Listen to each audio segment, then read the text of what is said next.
Itu Syami kan. Syami, nampak baru nak tegur ni. Baru nak tegur, tiba nampak si Syami ni membuatkan diorang punya darah berdegar, jantung berdebar. Apa yang membuatkan diorang rasa seram sangat pada waktu tu sebab diorang nampak si Syami ni tengah seret satu bantal. Bukan bantal biasa.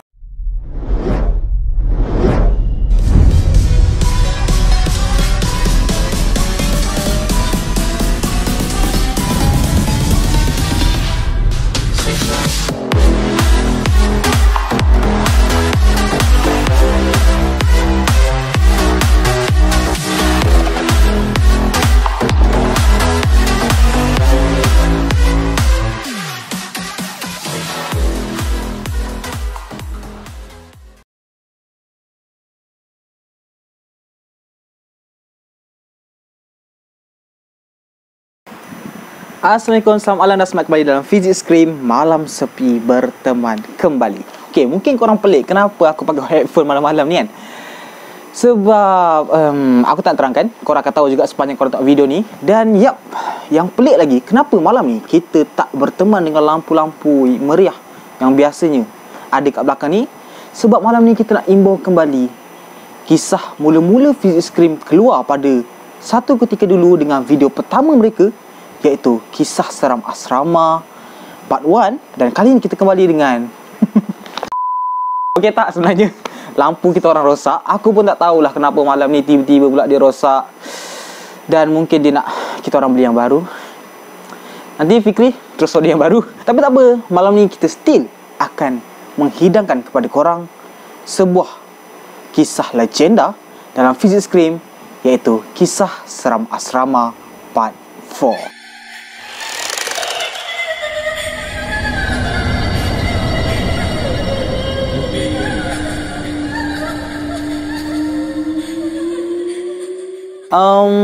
Semasa Kisah Seram Asrama Part 5 keluar, ada yang tanya macam, bang, bukan baru Part 4 ke sepatutnya? Kenapa tiba-tiba lompat Part 5?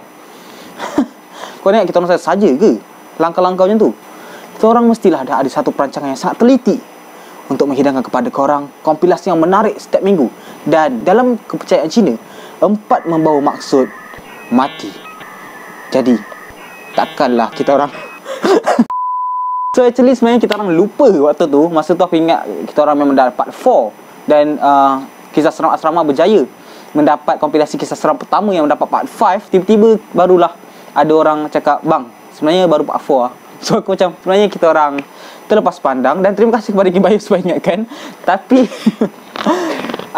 kita still akan teruskan dengan kisah seram malam ni. Sebuah kisah yang agak seram. Okay, kita akan panaskan badan dulu dengan kisah pertama malam ni. Sebuah kisah yang aku bagi nama Teman Baru.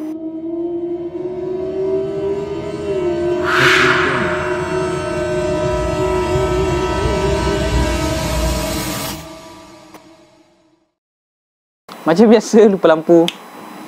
Jadi untuk kisah Teman Baru ni, nak jadikan cerita, ia berlaku kepada dua orang Kim Bayu, iaitu Sophie dan Hakimi. So kepada Sophie dan Hakimi, kalau korang tengok video ni, jangan lupa like, comment and share. Jangan lupa tekan button subscribe and bell notification supaya korang tak terlepas satu pun video daripada kita orang. Amin nafas ya. So untuk kisah seram Teman Baru ni, nak dijadikan cerita, ada seorang budak, nama dia Sophie, iaitu budak baru dekat sekolah tu. Dia adalah pelajar tingkatan 3. So dia masuklah asrama macam budak-budak biasa, happy go lucky. And first time dia masuk sekolah tu, dia dapat satu bilik yang menempatkan 2 orang pelajar, which is satu bilik tu hanya boleh digunakan oleh 2 orang pelajar. Ada 2 katil. Dan dia jumpa teman baru, dia jumpa kawan baru dia, nama Hakimi. Dan Hakimi ni adalah seorang pelajar tingkatan 4. Nampak tak? So which is macam Hakimi dah duduk setahun ataupun mungkin 4 tahun dekat sekolah tu, dan Sophie ni baru tahun pertama. So first time jumpa, dia dah macam, okey, Hakimi ni budak baik kan. So okey, berkenalan. So bila berkenalan, diorang sembang-sembang macam biasa. Kau siapa, asal mana. Lepas tu malam pun tiba. Bila malam tiba, diorang pun nak pergi mandi lah. So kalau korang dapat bayangkan macam mana kedudukan asrama diorang ni, macam mana struktur bangunan asrama diorang ni adalah sebuah floor akan mempunyai satu tandas, which is kalau ada 8 bilik dekat satu floor, diorang akan berkongsi satu tandas je.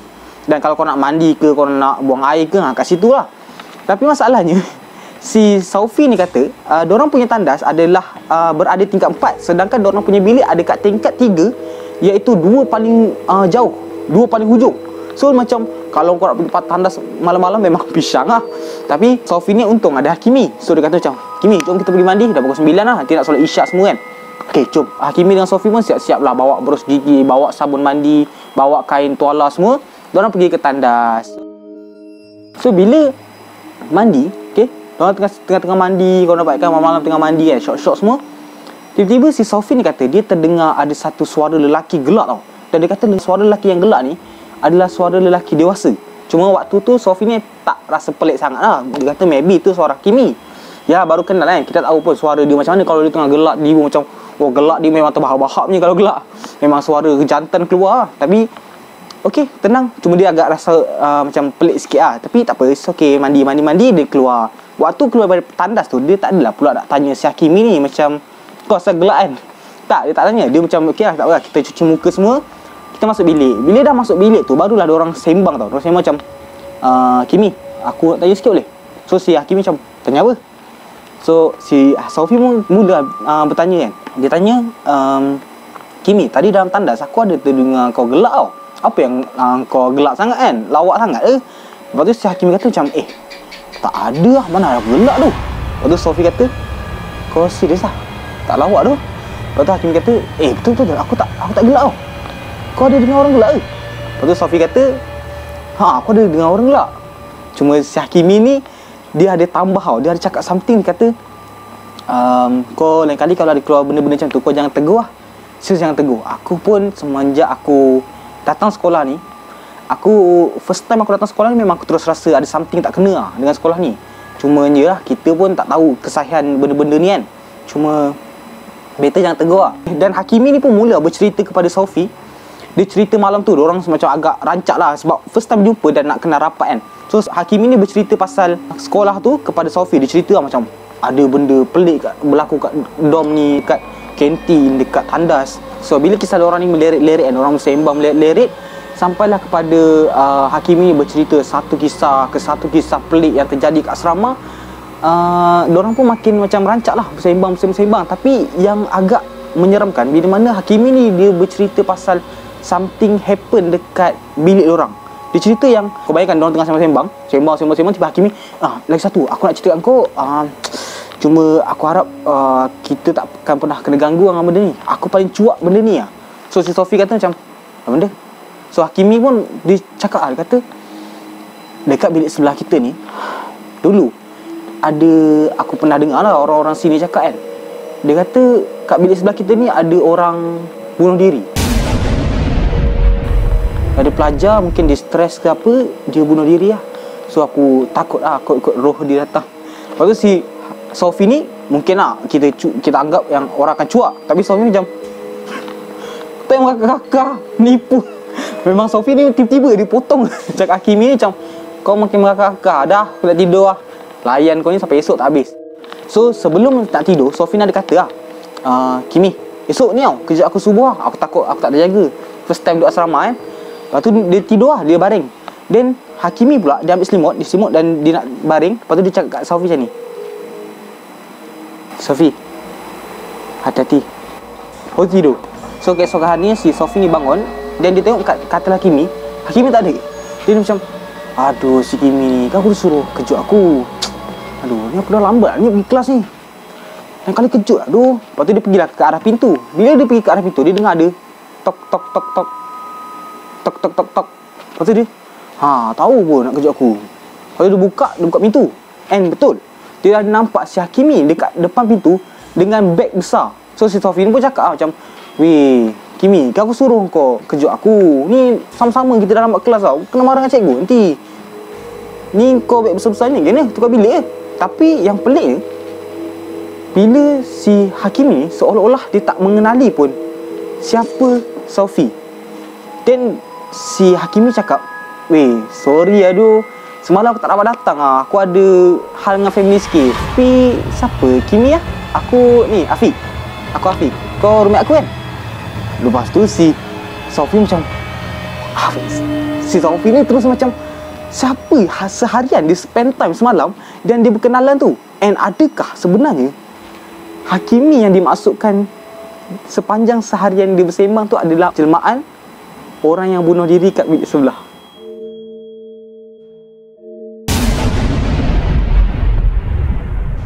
So untuk kisah teman baru tadi, kalau jadi ke aku memang pisang. Macam mana? Itu baru sehari tau, Sophie dan Hakimi bersama. Kau bayangkan kalau orang dah masuk sebulan, bahkan setahun orang berkawan, which is semua orang nampak kau berkawan dengan nobody.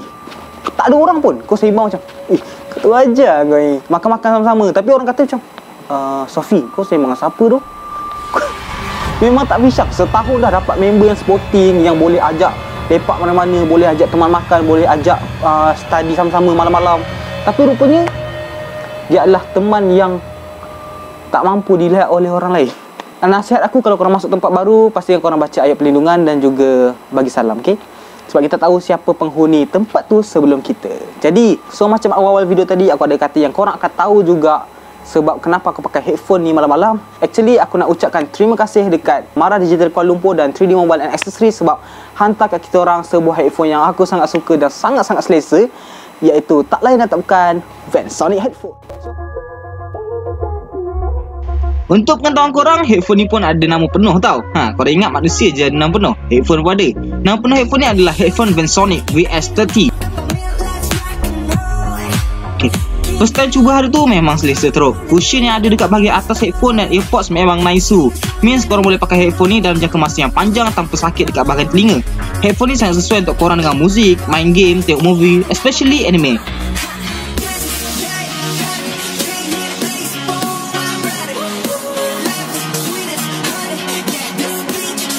So sebelum aku sembang kencang lagi pasal kebaikan VanSonic headphone VS30 ni, apa kata kita tengok dulu macam mana bentuk rupa dia. Dah sedia? Okay, sedia. 1, 2, 3, let's go!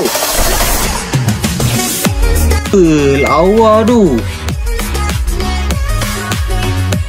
Dari segi sensitivity keamatan bunyi, headphone VanSonic VS30 ini berfungsi pada 102 plus minus 3 desibel. Frekuensi respon pula bermula pada 20Hz hingga 20kHz. Yang bestnya selain korang guna untuk benda lara, tiba, korang juga boleh guna untuk kelas online sepanjang PDPR. Kenapa korang tanya? I got you. Sebabnya headphone ni juga dilengkapi dengan mic yang boleh laras dengan mulut korang. Selain tu, headphone ni juga ada pelaras volume yang kau boleh just pusing-pusing je. Tak payah pegang-pegang headphone, tak payah pegang keyboard untuk naik atau turunkan volume. Pusing-pusing je. Headphone ni datang dalam 4 warna, hijau, biru, merah dan orange. So ikutlah test korang ya. Kalau tak minat, jangan pakai harapan. Jadi kalau korang berminat dan pakai headphone VanSonic VS30 ni, korang boleh tekan link kat bawah atau kontak nombor WhatsApp dorang. Aku recommend korang try usah FB dorang dulu supaya korang dapat tengok-tengok macam-macam barang lagi yang dorang ada jual. So kalau berminat, just tekan link kat bawah, okay? Enjoy!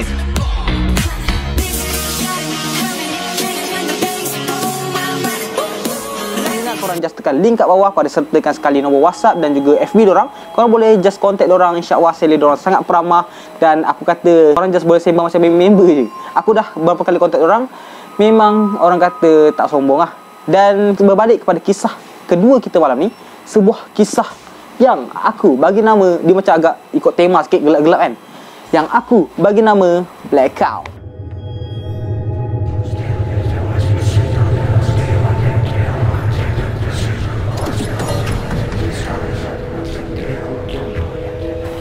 So, kisah Blackout ni dia terjadi kepada seorang perempuan. Okay, dijadikan cerita. Kita ambil nama Kimbayo, Humaira dan Putri. Okay, so Humaira dia seorang pelajar tingkatan 4 senior.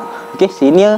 Dan Putri ni pula adalah seorang adik junior tingkatan 1. Okay, so si Humaira ni orang kata kakak-kakak lah. Dan biasalah bila ada pangkat senior dan junior dekat asrama Putri ni, of course lah dipanggil akak dan juga adik. So si kakak Humaira dan si adik adalah Putri. Humaira ni kata dia sangat suka, sangat sayang kepada Putri ni sebab Putri ni adalah seorang budak tingkatan 1 yang sangat comel. Okay, comel aku dapat bayangkan, which is Putri ni macam budak perempuan yang kulit dia putih pucat. Sebab dia kata Putri ni dia ada something tau, yang dekat dahi dia akan muncul tanda merah, yang mana kadang-kadang Putri ni akan gosok sampai berdarah. Mungkin aku rasa macam maybe ruam lah, ruam yang macam kau tahu lah, kalau kau gosok tiba macam keluar bintik-bintik darah, something like that. So Humaira ni kata macam dia sangat sayang lah budak tu sebab budak tu comel. Dia kata pada satu malam, okay, diorang tengah study tau. Dia tengah study, dan which is Humaira ni dia sembang dengan member dia. Dia ada macam group sembang. So Humairah ni pun sembang. Dan puteri ni dia tengah study menerap dekat atas lantai. So dia study. Humairah ni pergilah dekat puteri dan sembang sekejap kan. So lepas Humairah bersembang dengan puteri untuk beberapa ketika, dia pun bangun dan pergi ke loker. Okay, loker dia ni, kau nak bayangkan, si puteri ni dia tengah study menerap, di mana kaki dia menghadap ke arah koridor. Dan koridor pada waktu tingkap dia tak ada tingkap. Okay, lepas tu dia berada di sebelah katil. Dan si Humairah ni dia pergi ke arah loker, which is loker tu berada di antara katil si puteri dan juga Humairah. So sekarang puteri dengan Humairah ni dia dipisahkan dengan sebuah katil lah. So tengah si Humairah duk belek-belekkan loker dia, tengah maybe kemas-kemas barang, buku-buku untuk dibawa ke kelas esok, tiba-tiba blackout. Dan tiba-tiba si puteri ni bersuara tau. Dia bersuara, Kak Humairah, Kak Humairah. Tu Humairah ni pun cakap lah, kenapa puteri? Sabar jap nanti mesti warden akan betulkan balik. Sabar jap. Lepas tu si puteri ni dia bersuara lagi, Kak Humairah, siapa tarik puteri ni? Waktu tu Humairah agak terkejut sebab siapa pula yang main tarik waktu tengah blackout ni? Lepas tu si Humairah, akak kat sini, akak kat loker puteri. Kenapa? Lepas tu si puteri lagi kuat tau, dia menjerit sebab dia tahu yang tarik dia tu bukan Humairah. Dia cakap, Kak Humairah, siapa tarik puteri ni? Kak Humairah, siapa tarik puteri ni? Humairah dalam keadaan macam dah cuak ni budak dekat satu ni, adik dia. Lepas tu dia pergi lari, dia pergi raba-raba kat lantai semua. Dan dia tahu puteri akan ada kat sebelah katil.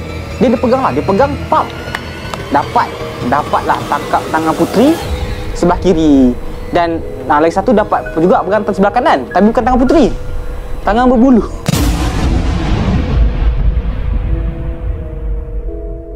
Sekarang ada dua tangan, satu tangan puteri yang halus, satu yang berbulu kasar.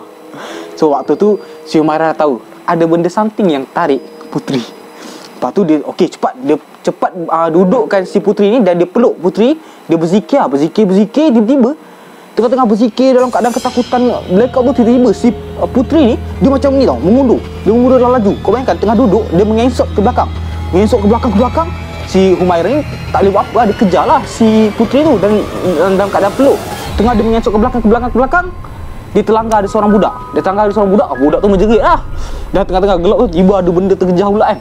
Lepas tu dia menjerit. Sudah satu dom bising, satu dom menjerit. Bila dah satu dom menjerit, senior kerja lah, tenangkan semua budak. Okey, semua buka Yasin, pasang lilin, kita baca Yasin. Tolong pasang lilin semua, baca Yasin lah. Walaupun pada waktu tu budak-budak lain agak pelik lah, macam kenapa nak baca Yasin kan, blackout je pun. Lagipun si budak tadi tu menjerit sebab puteri langgar dia, asal nak baca Yasin kan. Tapi tak apalah, sini yang suruh, kalau tak tidur luar jawab dia. Lepas tu diorang pun dah baca Yasin semua.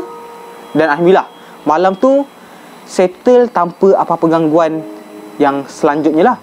Dan keesokan pagi dia, si Humairah pun tanyalah kat puteri, Dik, puteri kenapa malam tadi menjerit-jerit tadi? Lepas tu si puteri kata, Masa blackout tu puteri tengah study dan tiba-tiba ada orang tarik puteri.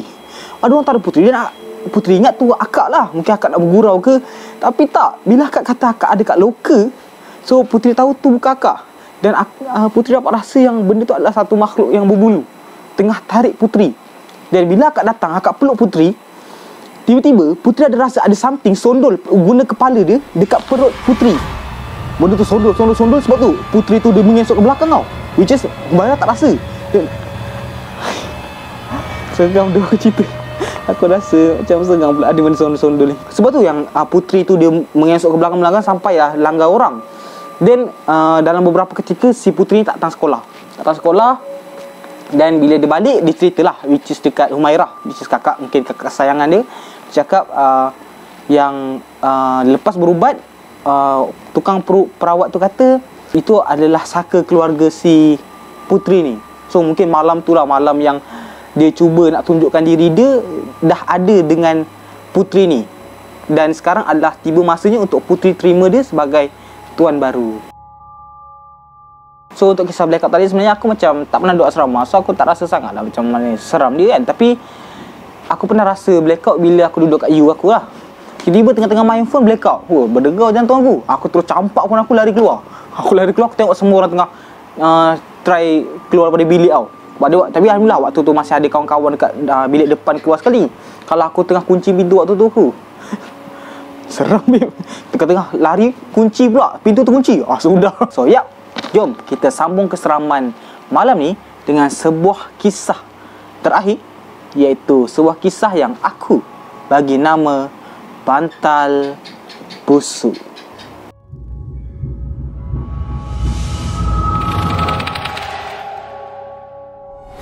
So kisah Bantal Busuk ni dia terjadi kepada kita ambil nama Kim Bayu, Muaz dan juga Syahmi. Nak dijadikan cerita, Muaz ni adalah seorang pelajar baru tau. Which is masa dia masuk kat asrama tu, dia rasa macam, kenapa aku dapat asrama ni? Sebab dia kata asrama tu agak macam miskin sikit lah. Which is dia kata memang bantal diorang takkan tukar tau. Bantal tu diorang takkan tukar selagi mana bantal tu tak rosak. Dan bantal tu orang kata masa dia dapat bantal tu, dia dapat bantal lama lah. Sebab dia kata dia senior. So dia kata macam bantal tu macam dah berpeta-peta. Orang kata bau jangan cakap kan. Tapi nak macam mana? Dia kata waktu tu kalau nak beli bantal baru, dia macam bukanlah orang yang ada-ada sangat. So dia pakai je lah bantal lama tu. Tapi dia kata sebelum kita pakai, kita kena jemur dulu. Tu sebenarnya sains So dia kata dia jemur lah bantal tu. Dia jemur dan kemudian dia baru dipasang sarung. Dan pada waktu tu bantal tu dah jadi macam okey sikit lah. Nampaklah serinya. Kalau tak memang berpeta lah. So dia kata dia guna bantal tu. Dia guna bantal tu dan 6 bulan berlalu. 6 bulan berlalu dengan bantal yang sama. So 6 bulan berlalu, dia kata seperti kebiasaannya, setiap seminggu dorang punya sekolah ni akan adakan Qiyamul Lail. So pada hari dorang akan Qiyamul Lail tu, si Muaz dengan kawan-kawan dia ada 4 orang dan juga si Syahmi. So dorang dah pakat untuk tidur dekat surau. Which is dalam pukul 4 nanti mungkin dorang akan terjaga lah. Ada orang akan kejut dorang untuk Qiyamul Lail. Sebab dorang takut dorang kena marah dengan warden. Sebab dorang kata pernah sekali tu Muaz ni terlambat kena dengan warden. So dia kata macam dia dah tak nak lah benda tu berulang. So dia kata malam ni kita tidur kat surau supaya esok kita tak terlepas Qiyamul Lail. Qiyamul Lail takut kena dengan warden. Niat tu dah salah dah. So maybe itulah sebab dia kena ganggu. Kot lah, kita tahu. So diorang pun dah pakat. Tapi si Syahmi, salah seorang member si Muaz ni, dia kata macam korang pergi lah, aku ada kerja sekolah nak buat. So nanti kalau aku dah settle, aku join korang. Okay, korang gerak dulu. So Muaz dengan member dia, okay tak apa lah, nak buat macam mana kan, budak rajin, tak apa lah. Diorang gerak lah ke surau. So dekat surau, of course lah, diorang takkan tidur dulu. Sebab ada dengan member, mestilah diorang akan bersembang. So diorang sembang daripada pukul 11, sembang. Nah, pukul 1 tak tidur lagi. Biasalah kan, bila dah ramai-ramai. So dengan suasana gelap surau waktu tu, memang banyak lah benda sembang kan. Sembang. Lepas tu dia rasa macam, okay, mana pula si Syahmi ni kan, dah lambat ni. Kata nak datang, takkan nak tertidur kat dorm pula kan. Diorang macam tunggu, si Syahmi tak datang. Tunggu, tak datang. So tak apa, kita masuk surau. Ambil lah wuduk dan tidur kan, nak tidur. So sebelum diorang gerak, tiba-tiba diorang ada ternampak si Syahmi tengah datang. Dia tengah datang daripada jauh, diorang nampak, itu Syahmi kan. Syahmi, nampak baru nak tegur, tiba nampak si Syahmi ni membuatkan diorang punya darah berdegar, jantung berdebar. Apa yang membuatkan diorang rasa seram sangat pada waktu tu, sebab diorang nampak si Syahmi ni tengah seret satu bantal. Bukan bantal biasa, cicong. Dia tengah seret cicong, seret sambil datang ke arah surau. Dia seret cicong, babe. Aku bila dengar kisah ni macam, macam mana kau tak tahu kau tengah seret cicong kot? Lepas tu, takkan kau tak sedar. Lepas tu budak-budak ni, apa lagi si Muaz dengan member ni, terus lari masuk surau. Diorang pergi lepak tepi mimbar. Lepak tepi mimbar. Lepas tu diorang macam, Astagfirullahaladzim.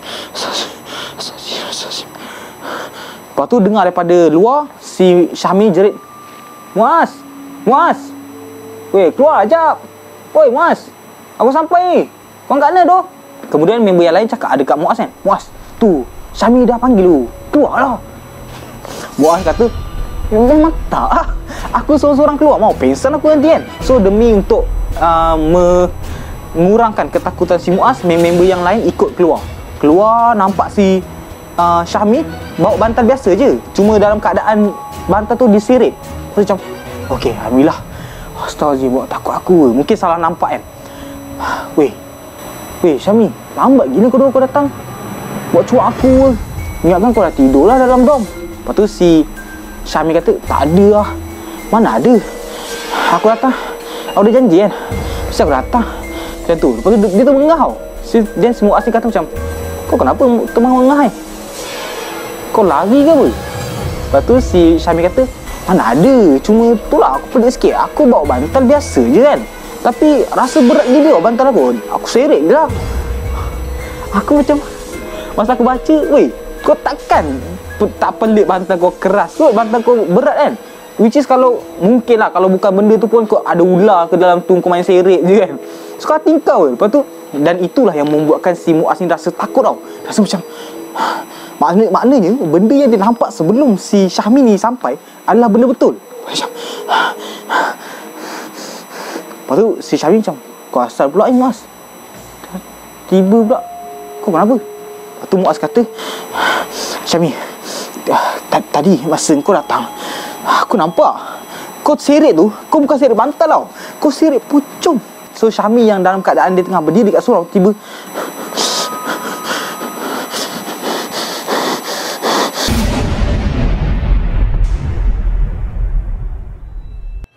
betul pucung. Tapi si Syahmi ni yang pelik, dia tak lari tau. Dia cakap macam ni, mustahil tu, mustahil.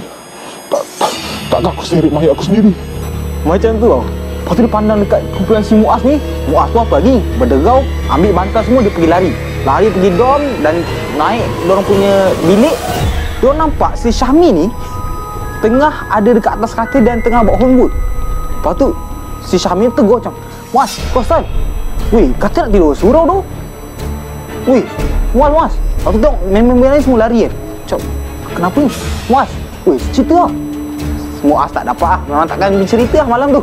So dia ambil selimut, dia tidur beralaskan sebuah bantal yang InsyaAllah tu bantal sebenar. So aku rasa mulai hari tu lah si Muaz ni akan lebih menghargai bantal busuk dia tu daripada sebuah bantal yang lagi panjang, lagi besar dan mungkin lagi baru. So sampai situ saja kompilasi kisah seram asrama part 4 malam ni. InsyaAllah kalau korang suka, kita boleh buat kompilasi seram asrama part 7, part 6 part 6. Dan kalau korang ada kisah menarik yang nak dikongsi untuk kita masuk dalam kompilasi kisah seram asrama nanti, jangan lupa kirim kat kita orang melalui alamat email fizikscream@gmail.com, fi2ik@gmail.com. Dan sekali lagi, kalau korang berminat nak beli Vansonic headphone ni, korang just boleh tekan link kat bawah. Ada link FB dan juga link kontak WhatsApp. Dan kalau korang usia dorang punya FB, sebenarnya banyak lagi barang dorang jual. Maybe ada laptop macam tu, dan ada juga barang-barang elektronik lain. Korang boleh try usia, dan insyaAllah korang akan keluar daripada FB dorang tanpa tangan kosong. So semoga dengan Vansonic headphone ni korang akan lebih enjoy menonton Physics Cream punya video. Jangan lupa bantu kita orang untuk capai 10k sebelum habis tahun 2021. Please, kita orang sangat memerlukan support korang. Dan kalau dapat 10k tu, maybe kita orang macam akan lebih semangat untuk hasilkan video. Maybe akan lebih banyak video yang kita orang akan keluarkan. Tapi untuk setiap minggu tu, aku tak janjilah. Kadang kita orang busy kan. Okay, sampai situ saja. Jangan lupa follow IG kita orang juga. Dan seperti biasa, jangan lupa like, comment, share. Jangan lupa subscribe dan tekan button bell notification. Sampai situ saja. Assalamualaikum. Kamsahamnida. Annyeong. Ciao.